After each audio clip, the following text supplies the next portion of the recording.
Hello, this is History Shorts with the Artifactual Scholar. Today, I'll be talking about Justinian's plague. After the decline of the Western Roman Empire in the late 5th century, the center of imperial power and the mantle of Rome's legacy shifted eastward to the city of Constantinople. There, the emperors of what would come to be called the Byzantine Empire sought to maintain the traditions and grandeur of the Roman state. In 527, Justinian, a talented, ambitious military commander, ascended to the throne as the new emperor of Byzantium. He set about to rebuild the Roman Empire by conquering the territories that had been lost in the West and codifying Roman law in a massive compendium known as the Corpus Juris Civilis.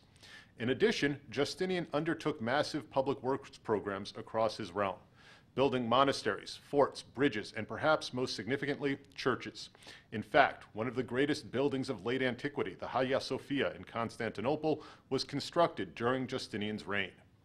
It was during this period of imperial prosperity and success that the Mediterranean region was struck by an unprecedented biological catastrophe, as bubonic plague swept across the empire. The plague emerged out of Egypt in 541. It is likely that the plague had been carried there over trade routes from Central Asia, but it soon spread into the Mediterranean, borne by the merchant ships that carried goods and people across the sea. The primary carriers of the plague bacteria, Yersinia pestis, were fleas who fed on the blood of black rats. The rats, attracted to the grains and other food products coming out of Egypt and North Africa, stowed away on the commercial vessels and were dispersed across the region from Palestine in the east to Rome, Carthage, and Iberia in the west. Even the great city of Constantinople fell victim to the plague.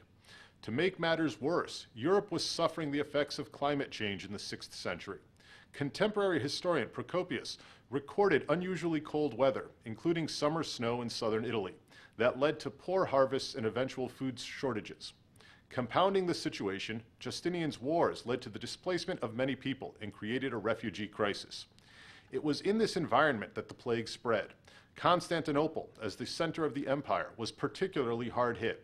Procopius estimated that 10,000 people a day died during the 4 months the plague ravaged the city. Though modern historians dispute that number, it is still thought that up to 5,000 people a day perished. Over the 4-month course of the plague in the city, about 30 to 40% of the population died. Justinian himself contracted the disease but survived, some believe through the miraculous intercession of Saints Cosmas and Damian.